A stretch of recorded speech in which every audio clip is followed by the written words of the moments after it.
السلام علیکم ورحمۃ اللہ تعالی وبرکاتہ۔ ویلکم، خیر مقدم استقبال ہے آپ کا نورانی وظائف یوٹیوب چینل پر۔ دوستو، جیسے آپ جانتے ہیں، اگر شادی کے بعد بھی پروردگار کسی کو اولاد سے محروم رکھ دے، اولاد نہیں دے، تو یہ لڑکا اور لڑکی یعنی شوہر اور بیوی کے لیے بہت زیادہ ایک بری خبر ہوا کرتی ہے۔ طرح طرح کے علاجوں کے بعد، طرح طرح کی دوائیوں کے بعد، چیک اپ وغیرہ بہت سارا روپیہ پیسہ خرچ کرنے کے بعد بھی اللہ تبارک و تعالی اولاد نہ عطا فرمائے تو پھر یہاں سے بڑی مشکلیں ہوا کرتی ہیں۔ اور ہم نے ایسے معاملوں میں بہت لوگوں کے گھر اجڑتے دیکھے، بہت گھروں کو ویران ہوتے دیکھا، بہت گھروں کے رشتوں کو ٹوٹتے دیکھا، رشتہ داریاں بکھرتے دیکھا۔ بہت سارے لوگ اس وجہ سے بیوی کو چھوڑ دیتے ہیں کہ اس سے ساری لڑکیاں ہو رہی ہیں، اور بہت سارے لوگ اس وجہ سے بیوی کو چھوڑ دیتے ہیں کہ اس سے اولاد نہیں ہو رہی ہے۔ مگر دوستو، جب بھی بات یہ آیا کرتی ہے تو میں یہ بتاتا ہوں کہ دیکھیں، اولاد دینا نہیں دینا یہ تو سب اللہ کی مرضی ہے۔ بیٹا دینا یا بیٹی دینا یہ بھی اللہ کی مرضی ہے۔ میں یا آپ کی بیوی اس میں کچھ نہیں کر سکتے۔ آپ نے اپنی بیوی کو طلاق اس لیے دیا کہ اس سے خالص لڑکیاں ہو رہی تھی، یا اس لیے دیا کہ اس سے بچے نہیں ہو رہے تھے۔ آپ دوسری شادی کریں گے تو اس میں نہ آپ قادر ہیں، نہ آپ کی بیوی قادر ہے، وہ بھی اللہ ہی کی مرضی ہے۔ چاہے تو اس سے بھی ساری لڑکیاں دے دے، اور چاہے تو اس سے بالکل بھی اولاد نہ دے، تو کیا کریں گے آپ دوسری شادی کے بعد بھی؟ اسی لیے آپ کبھی بھی اپنی بیوی کو ٹارگیٹ نہ کریں، اس کو نہ ستائیں، وہ آپ کے گھر میں ہے، آپ کے نکاح میں ہے۔ اولاد اگر بیوی کے ہاتھ میں ہوتی تو یقین جانیں کہ وہ کسی قیمت بھی اپنے سسرال والے آپ کا کسی کا بھی طعنہ سننا وہ برداشت نہیں کرتی۔ پتہ نہیں کب کی اس نے اولاد کو کر لیا ہوتا، مگر اولاد اگر نہیں ہے تو یہ سب رب کی مرضی ہے۔ اب میں آپ کو وظیفہ کرنے سے پہلے چھوٹی سی بات ایک اور بتا دوں۔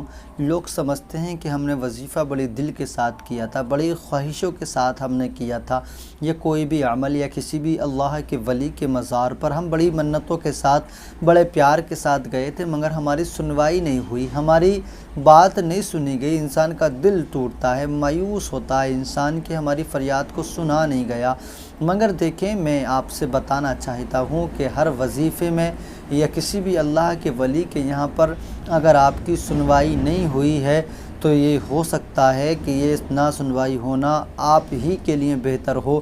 اسی لیے اللہ کے کسی ولی کے ذریعے سے بھی یا آپ کے کسی وظیفے کے ذریعے سے بھی اگر آپ کی سنوائی نہیں ہو پائی ہے تو اس میں آپ کی ہی بھلائی ہے، کیونکہ پروردگار بہت ساری ایسی باتوں کو نہیں سنتا ہے، نہیں قبول کرتا ہے جس میں کہ آپ کی آنے والی بربادی ہوا کرتی ہے۔ تو اس لیے ہر دعا اگر قبول نہیں ہو پا رہی ہے آپ کی، تو اس میں ہو سکتا ہے کہ آپ کی کوئی نہ کوئی بھلائی پوشیدہ ہو، چھپی ہو۔ اسی لیے آپ اللہ کو ایسے نازیب کلمات نہ بولا کریں، کیونکہ اس کی شان ہے۔ اب پتہ نہیں وہ کس وجہ سے، ہمیں تو آج کا پتہ ہے مگر اسے سب باتوں کا پتہ ہے کہ آنے والے وقت میں کیا ہونا ہے، کیسے ہونا ہے، وہ سب باتیں جانتا ہے۔ تو ہو سکتا ہے کسی کی اگر دعا قبول نہیں ہوتی تو اس کا مطلب یہ نہیں کہ اللہ کے ولی جھوٹے ہیں، یا ہم نے جو وظیفہ کیا اس سے کچھ نہیں ہوا، تو ایسا کچھ نہیں ہوتا ہے۔ دیکھیں، سب مرضی پروردگار کی ہوتی ہے، بس ہمیں اور آپ کو کرنا کیا ہے؟ ہمیں اور آپ کو اللہ کو راضی کرنے والے کام کرنے ہیں، نمازوں کی پابندی کرنی ہے، اور جھوٹ بولنا بند کرنا ہے، پریشان کرنا، لوگوں کو ستانا بند کرنا ہے۔ ہمارا کوئی بھی پڑوسی ہم سے تکلیف میں نہ رہے، ہمیں اس طریقے سے اپنی زندگی کو گزارنا ہے۔ واقعی میں مانتا ہوں، جانتا ہوں کہ اولاد بہت بڑی نعمت ہے۔ اولاد جس کے نہیں ہوتی، پہلی بات تو لوگ پوچھنے والے ہی اس کی حالتیں خراب کر دیا کرتے ہیں۔ شوہر ہو یا بیوی ہو، ان سے طرح طرح کی باتیں، بیوی سے اس کی سہیلیاں، لڑکوں سے لڑکوں کے دوست، احباب، رشتہ دار، سوالوں پہ سوال، فون پہ فون، کیا ہوا، تو اس سے انسان کی یقیناً زندگی بہت زیادہ خراب ہوا کرتی ہے، بڑی مشکلیں آیا کرتی ہیں۔ آج میں آپ کی مشکلوں کو سمجھتے ہوئے ایسا وظیفہ بتاؤں گا کہ آپ اس میں مشکل میں نہیں گریں گے۔ میں آپ کو جانتا ہوں بڑی مشکلوں میں ہیں آپ، تو میں آپ کو مشکلوں سے نکالنے کے لیے ایک ایسا وظیفہ لے کر کے آیا ہوں جس کے بارے میں میرے آقا نے بتایا کہ یہ وہ صورت ہے، موت کے سوا اس صورت میں سب کا علاج ہے۔ سورہ فاتحہ، یعنی الحمد شریف۔ الحمد شریف کی وہ صورت ہے جس میں آقا نے کہا کہ یہ موت کے سوا تمام چیزوں کا اس میں علاج ہے۔ بس پتہ ہے ہمیں، مگر کس طریقے سے پڑھنا ہے، کیسے پڑھنا ہے، کب پڑھنا ہے، بس یہ طریقہ آپ سن لیں۔ باقی تو مجھے امید ہے اگر مسلمان ہوں گے تو سورہ فاتحہ تو آپ کے ضرور یاد ہوگی، کیونکہ سورہ فاتحہ ایک ایسی سورت ہے جو ہر نماز میں پڑھی جاتی ہے، ہر فاتحہ میں پڑھی جاتی ہے، ہر بچے کے یاد ہوتی ہے، تو پھر بڑے کے یاد کیوں نہیں ہوگی، سب مسلمانوں کے یاد ہوا کرتی ہے۔ اور یہ وظیفہ آپ کو کسی بھی دن کر لینا ہے، اور سب سے اول تو یہ رہے گا جب آپ کی بیوی ناپاکی کے دنوں سے پاک ہو تو ان دنوں میں 7 دن لگاتار آپ یہ وظیفہ کر لیں۔ جس دن سے بھی آپ کی بیوی ناپاکی کے دنوں سے پاک ہو جائے اس دن سے آپ یہ روزانہ وظیفہ کیا کریں گے 7 دن تک، یعنی 1 ہفتہ۔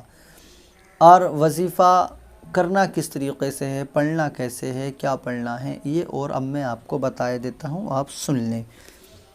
دیکھیں، جب آپ روزانہ یا تو نماز مغرب کے بعد یہ کام کریں یا نماز عشاء کے بعد یہ کام کریں۔ نماز مغرب آپ نے پڑھی ہو، نماز عشاء آپ نے پڑھی ہو، باوضو ہو، مصلی پہ ہو، تو اسی وقت میں 2 رکعت نماز بھی آپ حاجت کی نماز ادا کر لیں۔ اس میں ہوتا کچھ نہیں ہے، بس جیسے آپ اور نمازیں پڑھتے ہیں ویسے ہی پڑھا جائے گا۔ الحمد شریف کے بعد کوئی بھی آپ صورت ملا لیں جو آپ کی یاد ہو، بس اسی طریقے سے 2 رکعت نماز پڑھ لیں گے۔ 2 رکعت نماز پڑھنے کے بعد میں 1 گلاس پانی لے کر کے آئیں گے اور سامنے رکھ لیں گے۔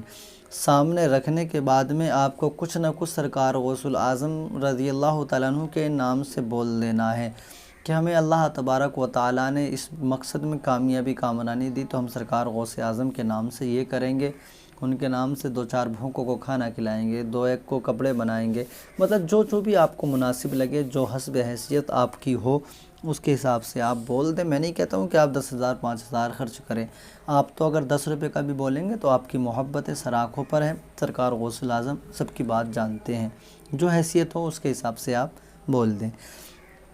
بولنے کے بعد میں آپ کو اول میں 11 مرتبہ درود ابراہیمی پڑھنا ہے۔ درود ابراہیمی آپ جانتے ہیں جو نماز میں پڑھی جاتی ہے، اور اگر وہ درود یاد نہ ہو تو پھر آپ اس کے علاوہ جو بھی درود آپ پڑھتے ہوں آپ اس کو پڑھ لیں۔ اس کے بعد میں پھر 1 تسبیح یعنی 100 مرتبہ سورہ فاتحہ کو بسم اللہ شریف کے ساتھ پڑھنا ہے۔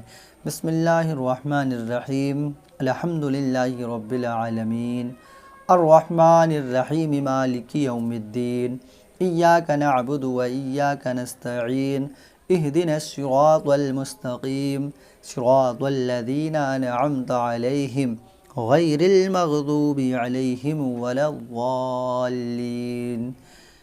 اس طریقے سے پھر دوبارہ آپ شروع کریں گے، بسم اللہ الرحمن الرحیم، الحمدللہ رب العالمین۔ اس طریقے سے آپ کو 100 مرتبہ سورہ فاتحہ پڑھنا ہے۔ پھر آخر میں 11 مرتبہ وہی درود پاک جو اول میں پڑھا تھا، پڑھنے کے بعد میں بیوی نے پڑھا ہو تو شوہر نے پڑھا ہو تو دونوں میں سے جس نے پڑھا ہو، پڑھنے کے بعد میں پانی پہ دم کر لیں اور پھر دونوں آدھا پانی نوش کر لیں یعنی پی لیں۔ اور پھر جب رات ہوتی ہے بستر پر پہنچ کر آپ وظیفہ جوزیت کو ادا کریں، اور جو ہے 7 دن ریگولر آپ یہ کام کریں، انشاءاللہ تعالی آپ دیکھنا کہ اس قرآنی وظیفے کی برکت سے پروردگار آپ کو نیک صالح اولاد عطا فرمائے گا۔ میں تو دعا کرتا ہوں پروردگار جو بے اولاد ہے مولا، تو سب کو نیک صالح اچھی سیرت والے اولاد عطا فرما۔ پروردگار کسی کو بھی اولاد جیسی نعمت سے محروم نہ کر۔ آپ بھی کمنٹ میں آمین لکھیں، پتہ نہیں کب اور کس وقت کس کی آمین قبول ہو جائے، دعا قبول ہو جائے، کسی غریب کا بیڑا پار ہو جائے گا تو ہمارے اور آپ کے گھر سے کیا جاتا ہے۔ دوستو ساتھیوں، ویڈیو کو لائک کریں، شیئر کریں، ساتھیوں میں کمنٹ کریں، چینل کو ضرور سبسکرائب کر لیں۔ اسی طریقے کی روزانہ ویڈیو دیکھنے کے لیے ہماری محنتوں کو سمجھیں، ہم روزانہ آپ کے لیے نئے وظیفے تلاش کر کے لاتے ہیں، آپ چینل کو ضرور سبسکرائب کر لیں۔ آئیے پھر چلتے ہیں، ملیں گے کسی اور نئے ویڈیو میں، تب تک کے لیے خدا حافظ۔